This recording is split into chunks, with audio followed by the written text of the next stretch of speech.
Chers astrolosophistes, bonjour et bienvenue à celles et ceux qui nous rejoignent. Nous nous retrouvons aujourd'hui pour la pleine lune du 24 juin 2021 qui aura lieu à 3,27° du signe du Capricorne et à 20h39 sur Paris.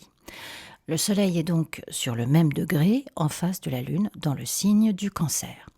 Le maître de cette pleine lune, Saturne rétrograde jusqu'en octobre, est à 12,42 du signe du Verseau et elle est en opposition croissante avec Mars qui est en Lion à 8,9°.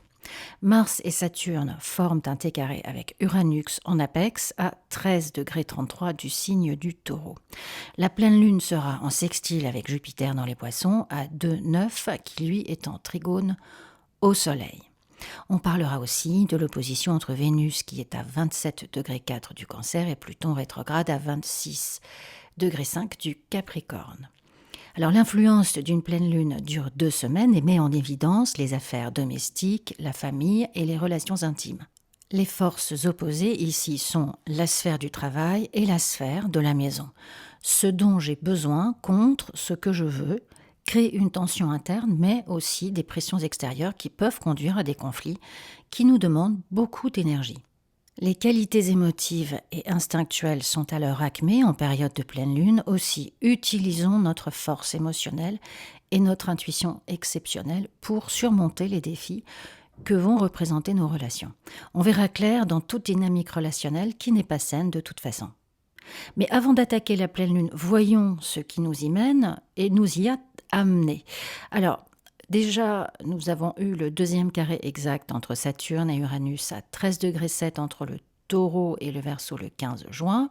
Mais ce carré est actif au moins jusqu'en 2023, donc beaucoup d'entre nous vont devoir l'intégrer dans leur parcours. On peut traverser des restrictions tout à fait inattendues, des changements inopportuns ou rendre très difficiles les changements que nous voulions entreprendre.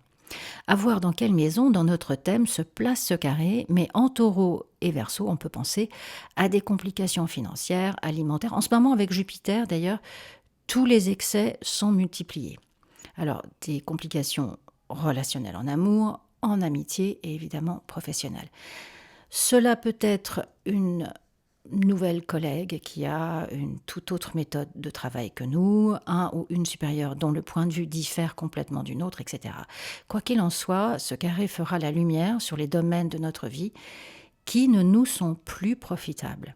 Il s'agit d'être très attentive aux circonstances qui entravent notre progression dans l'ordre de s'y adapter, car c'est bien en restant ouvert et en s'adaptant à de nouvelles conditions que l'on tirera notre épingle du jeu.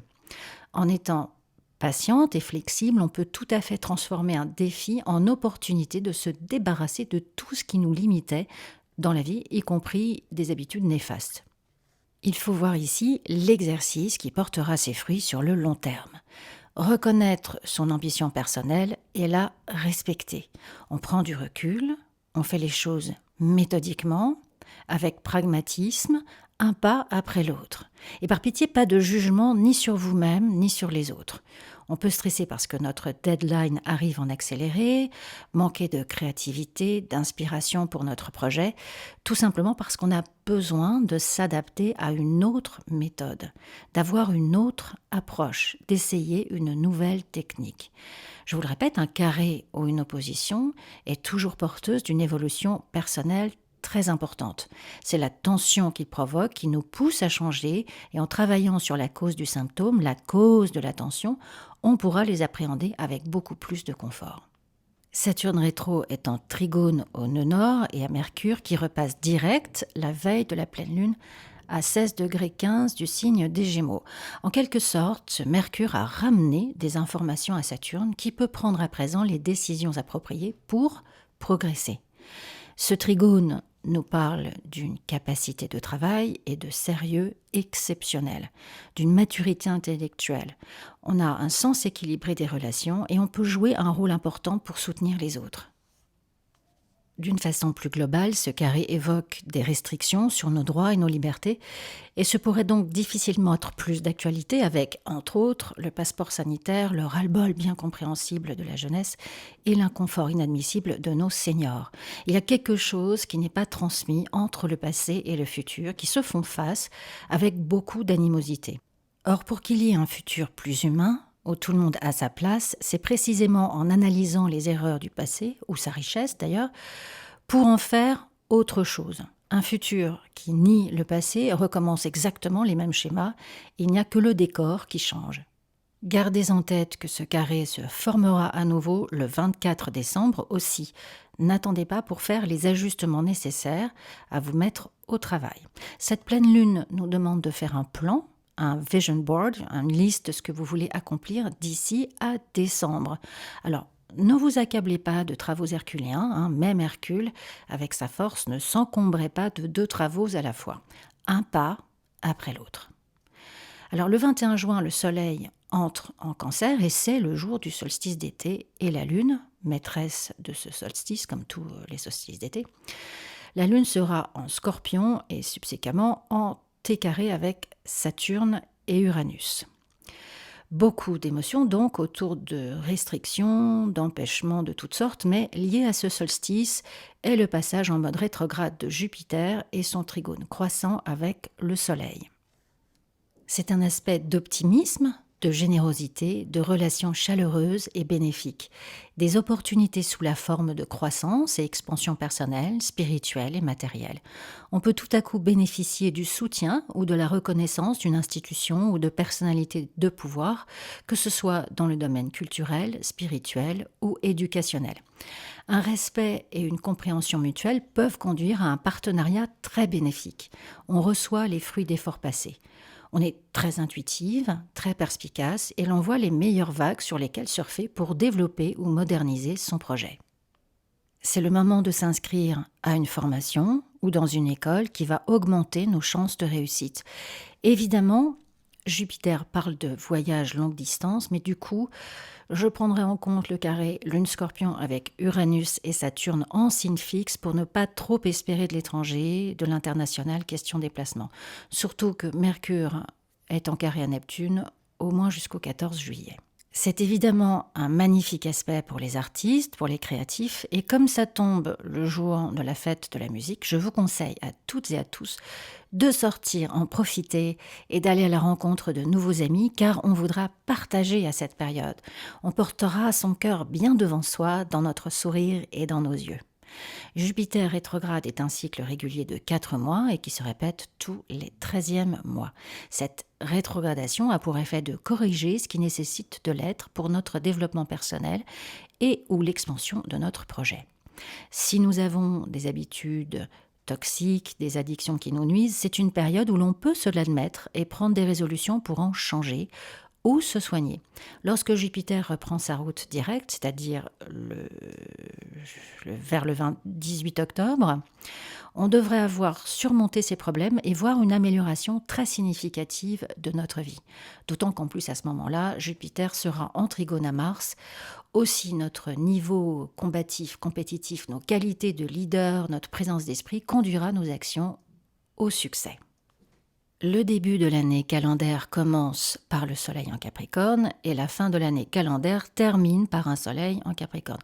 Aussi, cette pleine lune en Capricorne est une sorte de point de contrôle à la mi-année sur où nous en sommes, quelles sont nos priorités, les changements et les nouvelles dispositions à appliquer. Qu'avons-nous accompli, réussi depuis janvier ?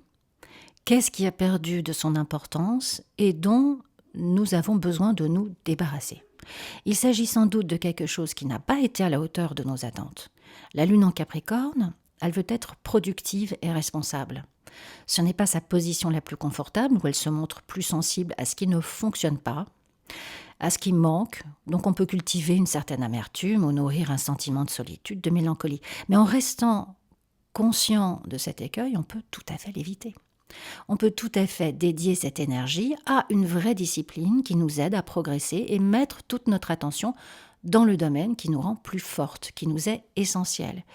Il y aura certainement des coupes franches à faire dans notre organisation, comme se débarrasser de ce qui nous demande trop d'énergie, pour peu de résultats, trop de temps, trop de détours, et il faudra certainement commencer à déléguer pour nous concentrer sur l'essentiel. J'utiliserai l'énergie de la pleine lune pour décrire les étapes que je veux franchir d'ici décembre. Les exercices écrits de visualisation positive sont toujours des moments précieux pour faire le point sur ce que l'on désire pour soi-même et se donner les moyens pour y arriver. Aussi à vos plumes et à vos cahiers. Ah oui, pas à l'ordi parce que quand on écrit avec un stylo bille ou plume dans un cahier dédié à cet exercice, l'inconscient en capte l'importance. Alors maintenant, je voudrais qu'on évoque Mars. Mars en Lion est en Lion, il est en carré à Uranus et sera exactement opposé à Saturne le 1er juillet. Mais enfin, c'est un carré hanté qui va vibrer un bon moment. Mars en Lion est individualiste et ses envies peuvent ne pas rencontrer l'adhésion du groupe, Saturne en Verseau, ou de l'establishment, ou d'une autorité.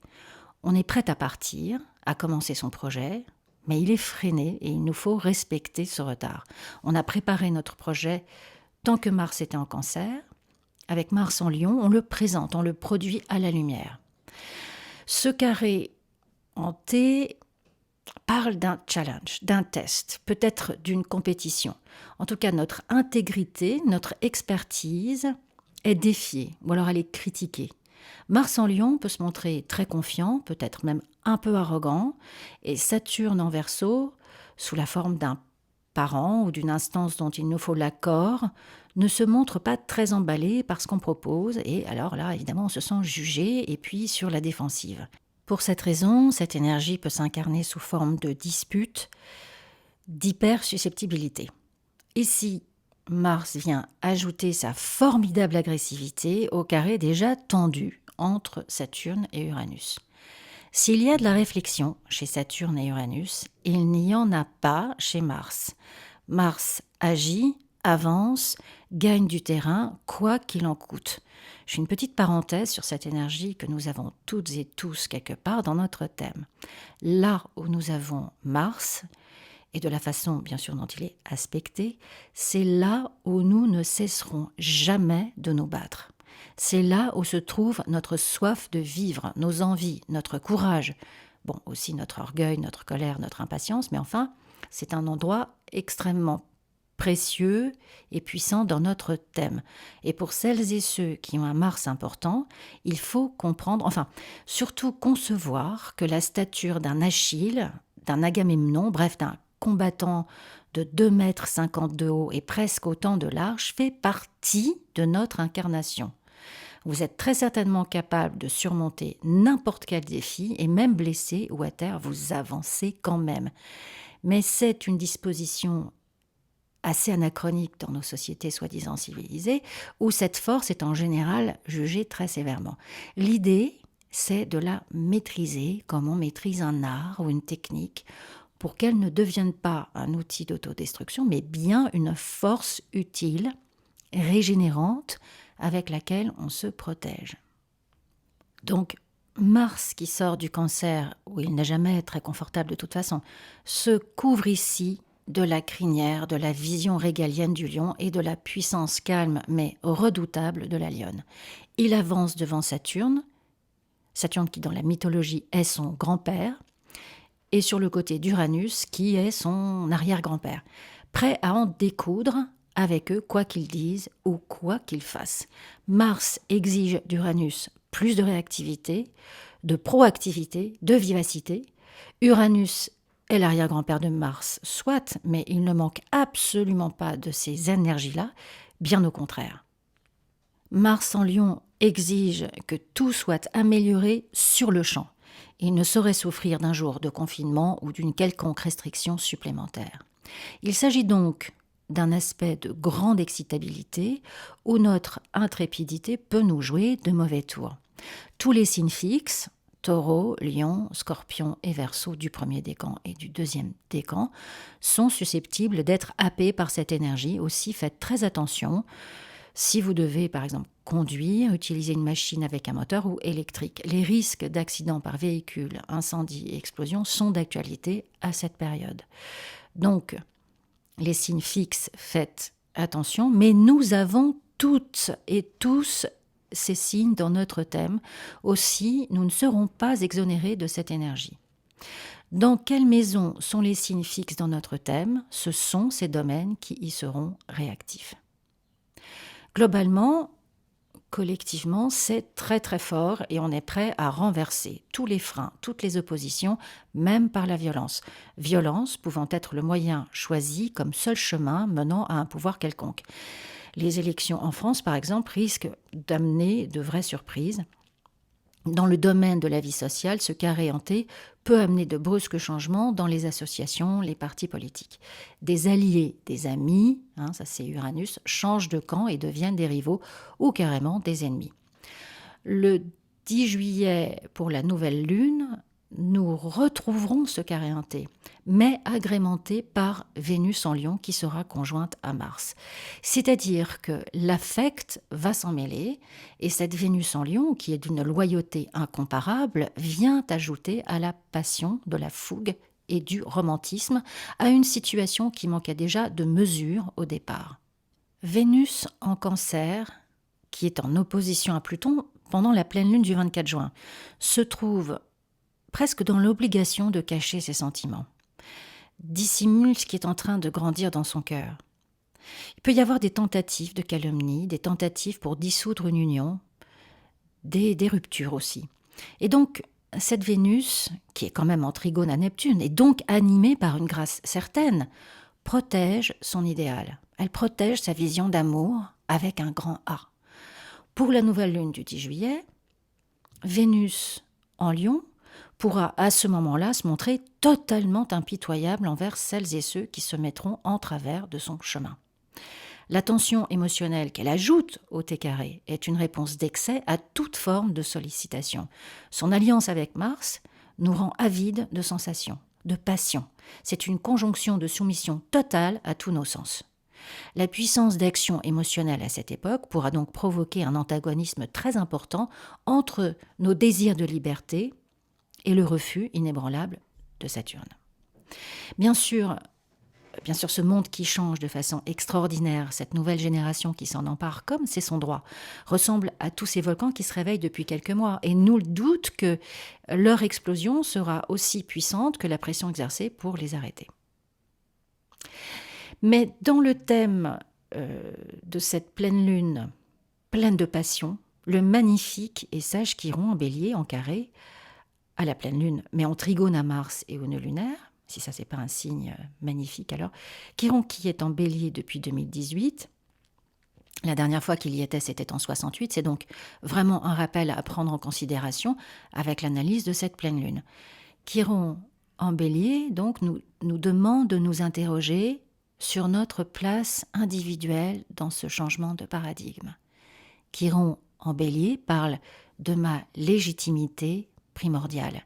Je peux craindre peut-être cette légitimité si j'ai grandi avec des gens qui m'ont fait croire que je ne la méritais pas ou que j'étais indigne d'y prétendre.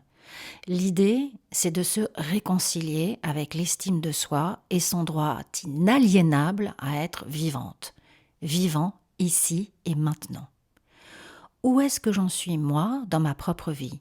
Suis-je sur le chemin qui m'importe? Ai-je respecté mon désir, mon envie, ma raison d'être? Ai-je honoré mon ambition? La lune est en Capricorne. Ai-je respecté mon intimité, mon bien-être? Soleil en Cancer. Prendre le temps de répondre à cette question sans vous juger. L'idée, c'est de trouver sa place, pas de la noter en bien ou en mal. Le sens de notre identité, de notre existence doit rayonner, résonner, fort et sainement. Donc je m'isole dans le calme et je prends le temps de répondre à cette question. Là où se trouve Chiron est là où se trouve ma blessure, mais aussi et surtout là où je me guéris. Voilà, chers astrolosophistes, cette chronique est à présent terminée. Je vous rappelle que pour fêter les 4500 abonnés que nous sommes aujourd'hui sur Astrolosophie, la consultation est à 65 € jusqu'au 14 juillet. N'attendez pas pour prendre rendez-vous à l'adresse qui s'affiche à l'écran, astrolosophiecafé@gmail.com, car les places disponibles sont rapidement réservées. Je vous souhaite une magnifique pleine lune et je vous dis à bientôt sur Astrolosophie Café.